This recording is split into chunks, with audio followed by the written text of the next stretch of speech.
Hello guys, आज हम बात करने वाले हैं सुज़लोन एनर्जी के बारे में। सुज़लोन एनर्जी की बात की जाए, कंपनी का यहाँ पर से क्वार्टर फोर का रिजल्ट अनाउंस हो चुका है। कंपनी का जो क्वार्टर फोर का रिजल्ट है वो कैसा देखने को मिल रहा है, आज के इस वीडियो में यही बात करेंगे। क्वार्टर एंड क्वार्टर और ईयर ऑन ईयर बेस पर रिजल्ट को कंपेयर करेंगे, देखेंगे कि यहाँ पर से long term, short term, medium term के लिए कंपनी का यहाँ पर व्यू आप लोगों को कैसा रखना चाहिए और क्या कंपनी रिवाइव होते हुए देखने को मिल रही है कि नहीं, यहाँ पर से बेहतर परफॉर्मेंस कंपनी के अंदर देखने को मिल रहा है कि नहीं, और कंपनी का जो डिविडेंड का स्टाइल है, मतलब डिविडेंड दे रही है कि नहीं, कंपनी डिविडेंड दे रही तो कितने रुपीज़ का दे रही है, कब तक आप लोगों के अकाउंट में आ जाएगा, वो सारी चीज़ों के बारे में आज की इस वीडियो में बात करने वाला है। ये फुल पैकेज वीडियो रहने वाला है सुज़लोन एनर्जी के ऊपर, तो ये वीडियो अंत तक देखते रहना। सबसे पहले कंपनी का जो रिजल्ट है वो देख लेते हैं, तो डायरेक्टली रिजल्ट के ऊपर चलते हैं।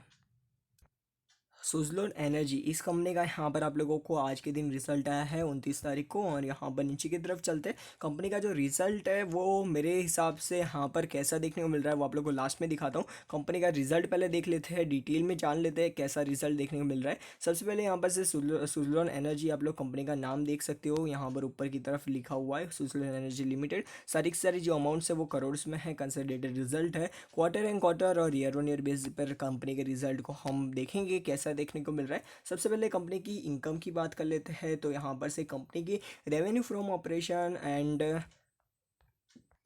अदर ऑपरेटिंग इनकम और अदर इनकम को मिलाकर कंपनी की टोटल इनकम यहाँ पर से देखने को मिल जाती है 1141 करोड़ रुपीस की। जो यहाँ पर आप लोग देखोगे पिछले क्वार्टर कंपैरिजन में आप लोग देखोगे तो यहाँ पर से बढ़ता हुआ नज़र आ रहा है इनकम, और पिछले साल सेम क्वार्टर से भी हम इस कंपनी के रिजल्ट को कंपेयर करें तो भी कंपनी का जो रिजल्ट है वो इम्प्रूव होते हुए देखने को मिल रहा है। पिछले साल यहाँ पर से ईयर ऑन ईयर 2020 को यहाँ पर 2021 से कंपेयर करें तो आप लोगों को 3000 करोड़ रुपीज़ का कंपनी का इनकम रहा था 2020 के अंदर, और यहाँ पर से 3365 करोड़ रुपीज़ का इनकम रहा है 2021 के अंदर, 2021 के अंदर। ठीक है, तो यहाँ पर से कंपनी का जो रिजल्ट है इनकम के मामले में क्वार्टर एंड क्वार्टर और ईयर ऑन ईयर बेस पर बढ़ता हुआ नज़र आ रहा है, तो ये एक बहुत ज़्यादा अच्छी बात है। अभी हम बात कर लेते हैं कंपनी के एक्सपेंस के बारे में। जो कंपनी का मेजॉरिटी एक्सपेंस आप लोग देखोगे तो यहाँ पर से cost consume of raw material and component consume and service के रिगार्डिंग ये पूरा पूरा यहाँ पर से कॉस्ट देखने को मिल जाता है। इनका मेजॉरिटी कॉस्ट वहाँ पर ही देखने को मिल जाता है। बाकी तो यहाँ पर फाइनेंस कॉस्ट एंड ऑपरेट आप लोग बोल सकते हो कि एम्प्लॉयज़ की फ़ीस, मतलब एम्प्लॉयज़ की फ़ीस पेने का करने का कॉस्ट देखने को मिलता है सबसे ज़्यादा। ठीक है, अभी हम बात कर लेते हैं कंपनी का यहाँ पर से टोटल एक्सपेंस इस क्वार्टर के अंदर कैसा रहा है। तो यहाँ पर से आप लोग देखोगे 1198.65 करोड़ रुपीज़ का कंपनी का टोटल एक्सपेंस रहा है इस कंपनी का, जो पिछले क्वार्टर के कंपैरिजन में यहाँ पर से बढ़ता हुआ नज़र आ रहा है, और पिछले साल सेम क्वार्टर के कंपैरिजन में कम होता हुआ नज़र आ रहा है। ठीक है, तो ये एक अच्छी बात है। कंपनी का जो एक्सपेंस जितना कम हो और कंपनी का इनकम है वो कंटिन्यू बढ़ते जाए, तो ये एक आप लोगों को बोल सकते हो कि एक पॉजिटिव चीज़ है। तो यहाँ पर से एक्सपेंस तो चलो यहाँ पर से बढ़ा है,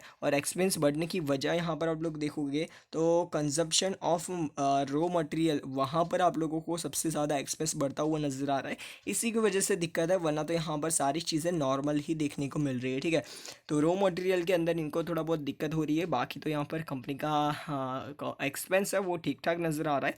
यहाँ पर से ईयर ऑन ईयर बेस पर कंपनी का परफॉर्मेंस देख लेते हैं, तो ईयर ऑन ईयर बेस पर 2020 के अंदर कंपनी का एक्सपेंस रहा था 5618 करोड़ रुपीज़ का, जो यहाँ पर से कंपनी का एक्सपेंस घटकर हो चुका है 4066 करोड़ रुपीज़ का। कंपनी का जो एक्सपेंस है वो यहाँ पर से पहले आप लोग बोल सकते हो कि कंपनी का एक्सपेंस वो रहता था फाइनेंस कॉस्ट के अंदर बहुत ज़्यादा रहता था। आप लोग देख सकते हो 1300 67 करोड़ रुपीज़ का बस फाइनेंस कॉस्ट देखने को मिल रहा था। जो इंटरेस्ट लोन ली होती है, बोरिंग ली होती है ना, उसके ऊपर जो इंटरेस्ट चार्ज होता है वो इतना ज़्यादा हुआ करता था, वो यहाँ पर से घटा है। इसी की वजह से इसके अंदर जो एक्सपेंस है वो घटा है। ठीक है, तो ये एक मेरे को चीज़ अच्छी लगी कंपनी का। यहाँ पर आप लोग देखोगे दूसरा यहाँ पर से एक्सपेंस कहाँ पर घटा है, तो दूसरा यहाँ पर आप लोग देखोगे तो फॉरेन एक्सचेंज जो लॉस एंड गेन आप लोग देखोगे,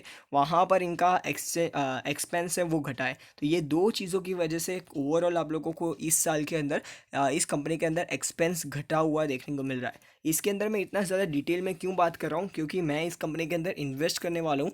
आप लोगों को इन्वेस्ट करना है तो क्या करना चाहिए, क्या क्या डिटेलिंग आप लोगों को रिजल्ट के अंदर देखनी चाहिए, वो आप लोगों को मैं बताने वाला हूँ। मतलब इस वीडियोस के ज़रिए आप लोगों को दिखा रहा हूँ, ठीक है। तो यहाँ पर से नेट प्रॉफिट की बात कर लेते हैं। नेट प्रॉफिट, यहाँ पर से नेट प्रॉफिट तो नहीं किया है कंपनी ने, नेट लॉस किया है। तो यहाँ पर से 54.25 करोड़ रुपीज़ का कंपनी का नेट लॉस देखने को मिल रहा है। जो यहाँ पर से जो लॉस है कंपनी का यहाँ पर हर क्वार्टर के अंदर कम होते हुए देखने को मिल रहा है। और कंपनी ने 2020 के अंदर जो लॉस किया था उसको यहाँ पर कंपनी ने प्रॉफिट में जनरेट करके दिया है 2021 के अंदर। मतलब यहाँ पर ये पेंडेमिक के टाइम में भी कंपनी ने जो परफॉर्मेंस है वो यहाँ पर से कम नहीं की है, अच्छा परफॉर्मेंस दिया है कंपनी ने। तो ये एक मेरे को एक चीज़ बहुत ही ज़्यादा अच्छी लगी है। अभी हम बात कर लेते हैं कंपनी की टोटल कंप्रेहेंसिव इनकम के बारे में।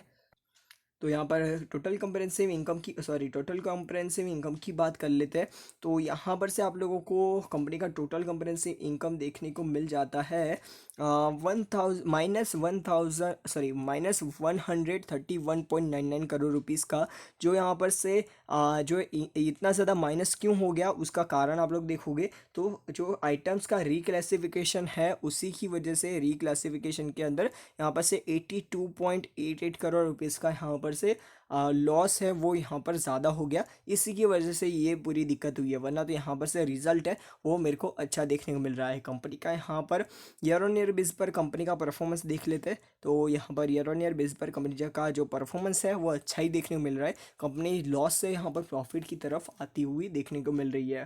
कंपनी का ईपीएस की बात कर लेते हैं। अर्निंग पर शेयर 0.07 का देखने को मिल रहा है, -0.07 का, जो पिछले क्वार्टर के अंदर -0.14 का था। और यहाँ पर से उसके पिछले क्वार्टर के अंदर -1.55 का था। कंपनी का यहाँ पर से अर्निंग पर शेयर यहाँ पर बढ़ता हुआ नजर आ रहा है ईयर ऑन ईयर बेसिस पर और क्वार्टर एंड क्वार्टर बेसिस पर। तो ये एक मेरे को एक चीज़ अच्छी लगी। अभी हम बात कर लेते हैं कंपनी का स्टैंडर्ड लोन रिजल्ट आप लोगों को बता देता हूँ।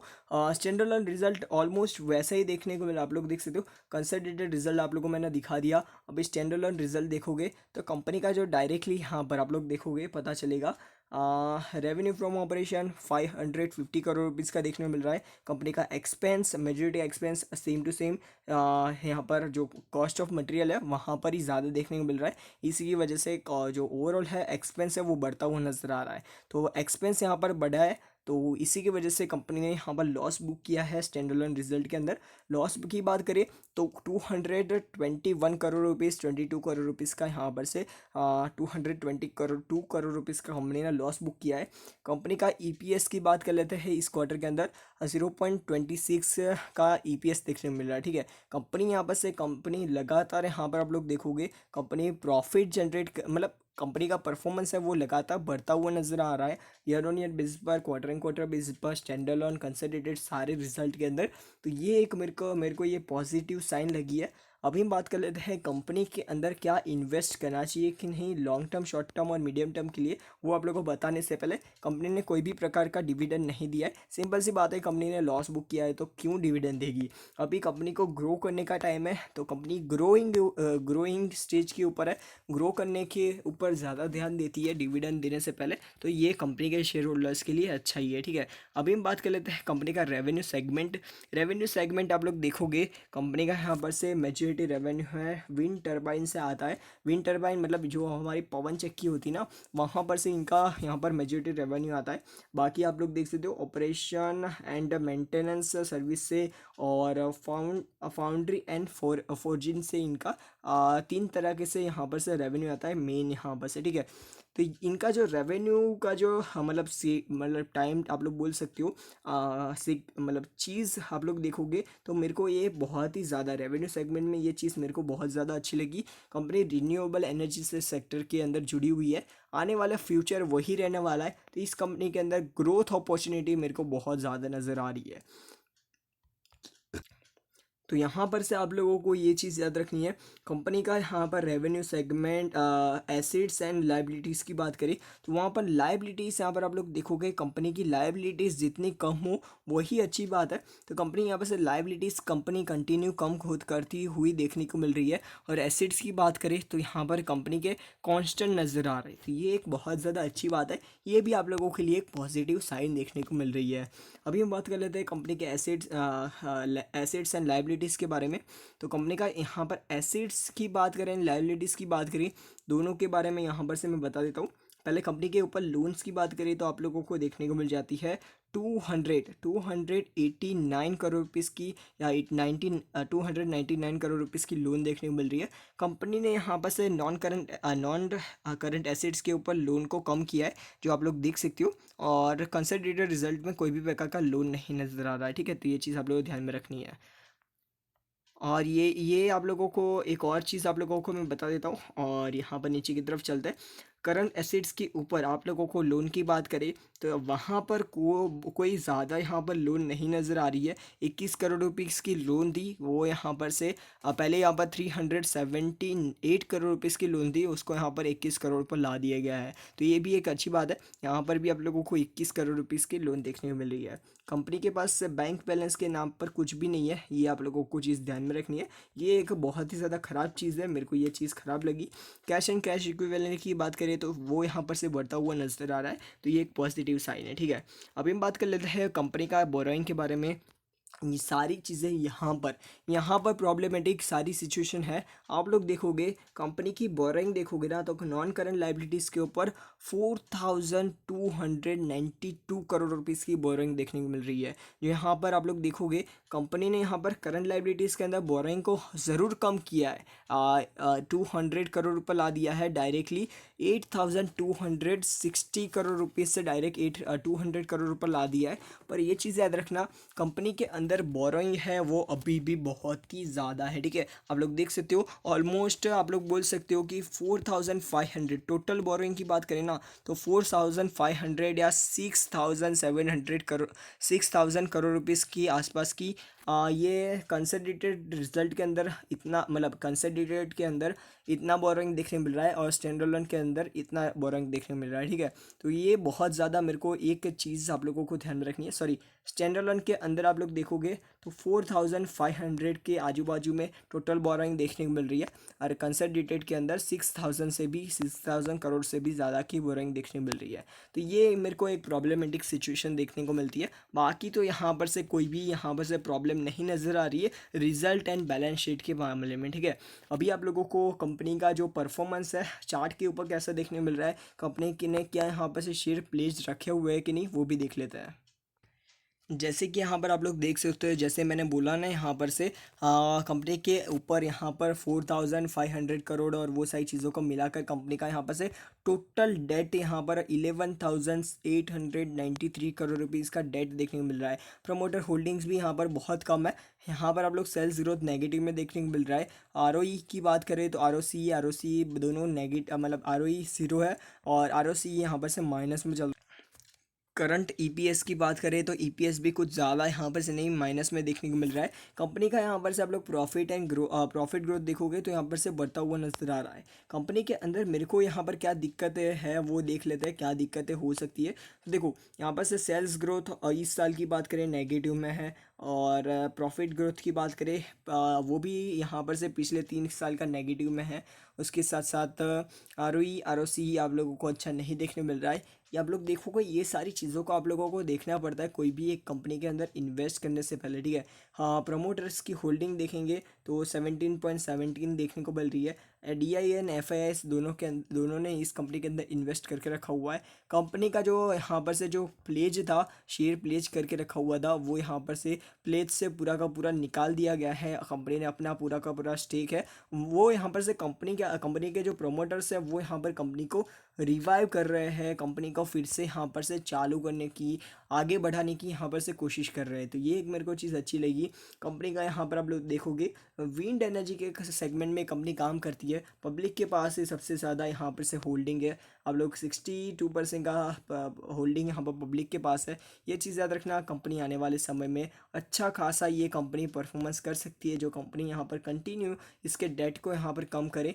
आप लोग देखोगे कंपनी का यहाँ पर पिछले 2-3 साल से इस कंपनी का परफॉर्मेंस है वो यहाँ पर ख़राब होते हुए देखने को मिला था। ख़राब मतलब बहुत ही ज़्यादा ख़राब। अभी यहाँ पर से कंपनी के अंदर रिवाइव होने के चांसेस, रिवाइव करने के चांसेस कंपनी यहाँ पर से जता रही है कि हम कंपनी को रिवाइव कर रहे हैं। तो ये एक मेरे को एक चीज़ अच्छी लगी। बाकी तरह आपका क्या ओपिनियन है वो मेरे को कमेंट सेक्शन में बताना। अभी हम बात कर लेते हैं कंपनी का यहाँ पर एक दूसरी चीज़, जैसे कि जो है चार्ट पैटर्न की बात करें कंपनी का यहाँ पर से 7.70% का 70 रुपीज़ का इस कंपनी का 7 रुपीज़ 8 रुपीज़ के आसपास का शेयर का प्राइस चल रहा है। और यहाँ पर 5 डेज़ की बात करें, यहाँ पर 5% की गिरावट है। 1 मंथ में 35% का उछाल देखने मिल रहा है। 6 मंथ की बात करें 20% का उछाल है। 1 ईयर की बात करें 52% का उछाल है। 5 ईयर्स की बात करें 55% का नेगेटिव रिटर्न है। मैक्सिमम चार्ट पैटर्न की बात करें तो 94% का गिरावट देखने को मिल रहा है। कंपनी ने यहाँ पर से जो यहाँ पर आप लोग देखोगे कंपनी ने यहाँ पर स्टार्टिंग में बहुत ज़्यादा अच्छा परफॉर्मेंस दे रही थी। उसके बाद इसके अंदर पिछले कई सालों से आप लोग देखोगे पिछले 10-12 सालों से यहाँ पर कंपनी का जो परफॉर्मेंस है लगातार ख़राब होते हुए देखने को मिला है। और उसके बाद यहाँ पर कंपनी कभी कभी ऐसे ऐसे जंप लगाती रहती है। तो ये चीज़ याद रखना, कंपनी ऐसा नहीं कि यहाँ पर अच्छा परफॉर्मेंस कर रही है। लॉन्ग टर्म आप लोग देखना कंपनी का जो रिजल्ट है वो कैसा देखने को मिल रहा है, कंपनी परफॉर्मेंस कैसा कर रही थी, वो सारी चीज़ें देखना। उसके बाद कंपनी के ऊपर आप लोग इन्वेस्ट करना, ठीक है। और मेरे ख्याल से आप लोगों को इस कंपनी के अंदर ज़्यादा इन्वेस्ट नहीं करना चाहिए। थोड़ा बहुत कंपनी के अंदर आप लोग पैसे लगा देना, आप लोगों को फ़र्क पड़ेगा लॉन्ग टर्म के लिए, ठीक है। आने वाले 20 साल के लिए इस कंपनी के अंदर पैसे लगाकर भूल जाओ, ठीक है। 1-2 हज़ार रुपये लगाकर भूल जाओ और 20 साल के लिए छोड़ दो इस कंपनी को, ठीक है। तो ये चीज़ याद रखना। बस आज के लिए इतना ही। आप लोगों को ये वीडियो कैसा लगा मेरे को कमेंट सेक्शन में बताओ। वीडियो पसंद है तो लाइक, चैनल को सब्सक्राइब करना मत भूलना। गुड बाय, फिर मिलते हैं नेक्स्ट वीडियो में। Good bye.